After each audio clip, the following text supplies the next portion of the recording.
jangan begini, jangan begitu, jangan begini, jangan begitu. Ya, bingung anaknya.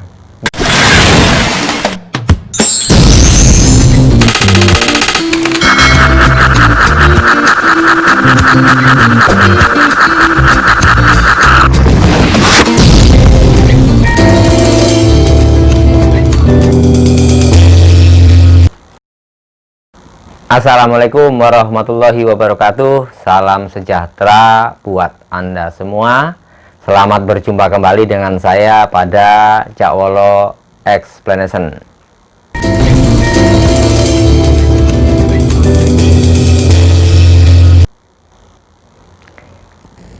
Pada kali ini saya akan sedikit membahas tentang bagaimana cara kita selaku orang tua untuk mendidik atau mempola anak-anak kita agar di kemudian hari anak kita itu bisa mencapai sesuai yang orang tua inginkan.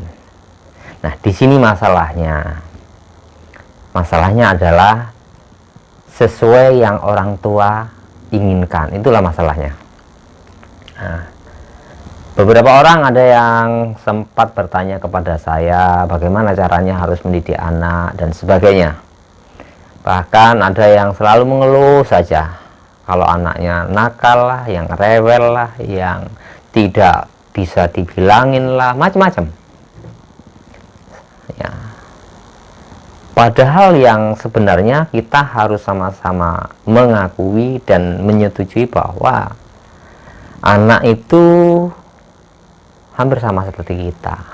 Kita juga dulunya anak-anak gitu ya, terlahir dari bayi. Nah, anak kita pun sama bayi.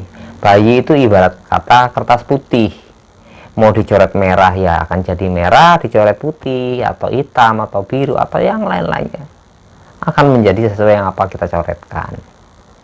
Nah, di sini adalah tugas orang tua adalah mencoretkan tadi, mau warna apa Anda akan coretkan pada anak Anda itu ya.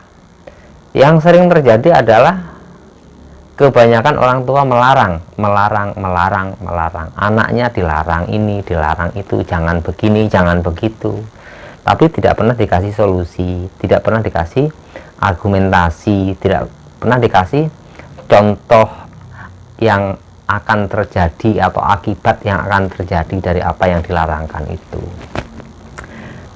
Padahal sejatinya anak itu dari mulai dia lahir sampai dia merangkak ya, sampai dia belajar jalan, belajar bicara, anak itu jiwanya memiliki keingintahuan yang sangat tinggi sekali ya. Kita pun dulu seperti itu.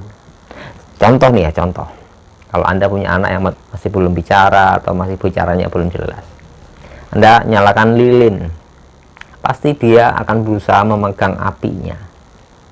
Dia akan berusaha mencoba memegang apinya. Apa yang Anda lakukan? Pasti Anda akan melarang, jangan, nanti panas, tanganmu akan kebakar. Seperti itu saja. Tapi dia tetap suatu waktu dia akan mengulangi lagi. Sampailah dia benar-benar memegang api daripada lilin itu dan tangannya merasa panas dan dia menangis. Semenjak itu, bila ada lilin dinyalakan, dia nggak akan pernah mau untuk menyentuh lagi.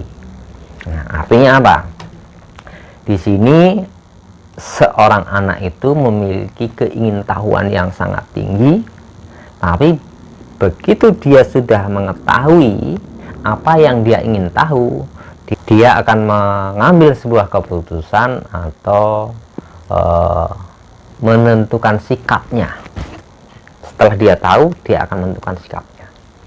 Tahu kalau api itu panas dan dia sudah merasakan panas, lah nantinya dia nggak akan pegang lagi itu api. Sering anak saya malas belajar, disuruh belajar, bahkan dikurung di dalam kamar suruh belajar. Menurut saya itu ya benar tapi keliru. Pasti Anda akan protes dengan pendapat saya ini. Masa mengharuskan anaknya belajar, bahkan mengurung dalam kamar untuk suruh belajar supaya sekolahnya pintar, kok keliru? Ya benar tapi agak keliru. Sejatinya tidak usah anak itu harus wajibkan untuk belajar, biarkanlah. Tapi yang harus diberikan adalah target, ya. Berikanlah target kepada anak itu. Nah, terus orang tua memfasilitasi supaya anak itu bisa mencapai target tersebut, bukan mengkarantina, ya. Anaknya main terus dimarahin, anaknya merusakin contoh TV atau komputer atau apa dimarahin, ngerusakin handphone dimarahin, bahkan dipukul dan sebagainya. Padahal sebenarnya anak itu ingin tahu, anak itu ingin mempelajari. Ya, seharusnya lah sebagai orang tua memfasilitasi. Nah, caranya bagaimana? Nah, di video ini saya akan menitipkan pesan saya seperti ini. Manfaatkanlah rasa keingintahuan sang anak itu untuk mencapai tujuan orang tua. Nah, ini harus dibalik nih. Yang kebanyakan adalah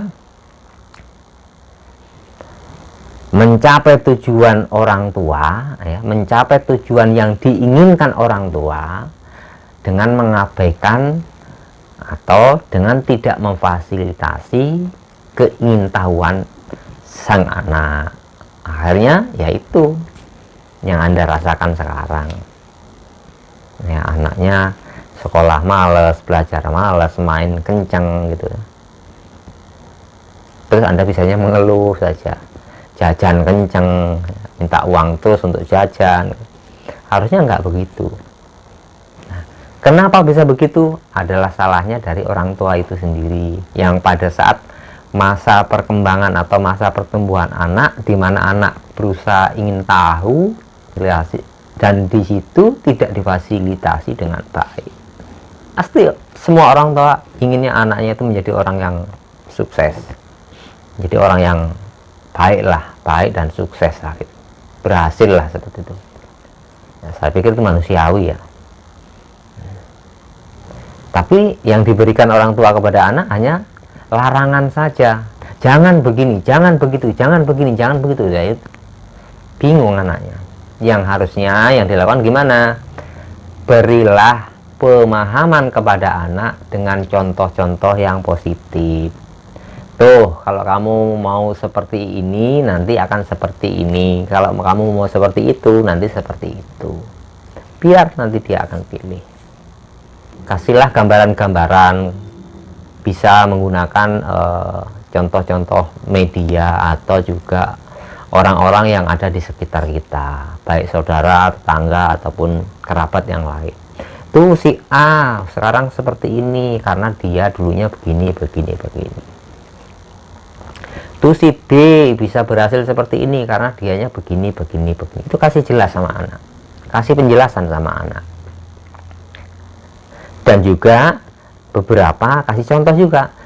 Tuh si C akhirnya begitu karena dianya begini atau karena dianya begitu. Nah, itu jelaskan. Nah, nanti anak akan berpikir pada masa-masa otak anak itu masa terangsang untuk berpikir, dia akan menentukan sikapnya. Oh, jadi orang tua hanya memfasilitasi, orang tua hanya memberi gambaran-gambaran, orang tua hanya memberi target, ya, dan kurangi kalimat-kalimat yang sering orang tua ucapkan dan kata-kata melarang, ya. Itu kira-kira kuncinya.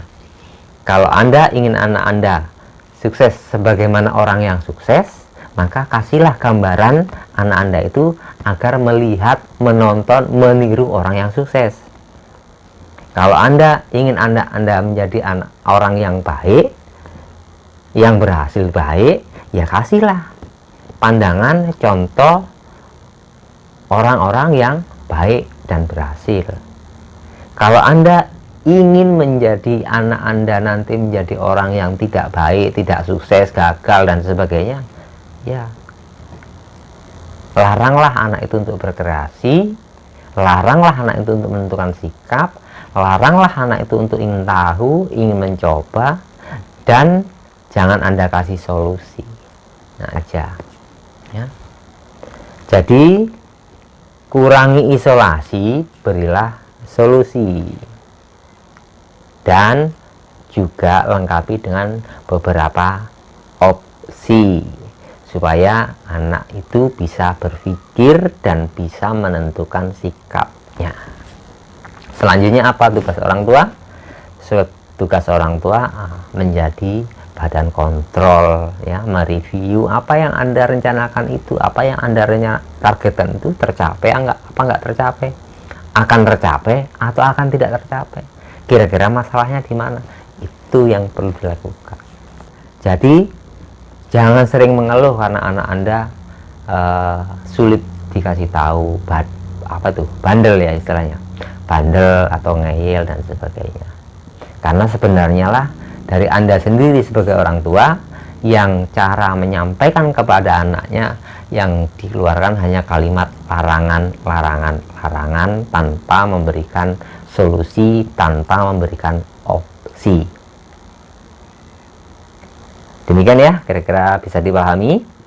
Mudah-mudahan dapat bermanfaat untuk Anda dalam mengelola atau mempola, ya, masa depan anak Anda. Sini saya tidak mengharuskan Anda untuk menyetujui apa yang saya sampaikan, hanya sedikit sharing saja, tidak bermaksud menggurui, dan minta maaf bila ada yang kurang berkenan. Sekali lagi saya ingatkan bagi yang belum subscribe, silahkan klik tombol subscribe ya, dan juga bunyikan loncengnya, dan bila ada komentar silahkan ketik di kolom komentar di bawahnya. Demikian, saya akhiri. Wassalamualaikum warahmatullahi wabarakatuh.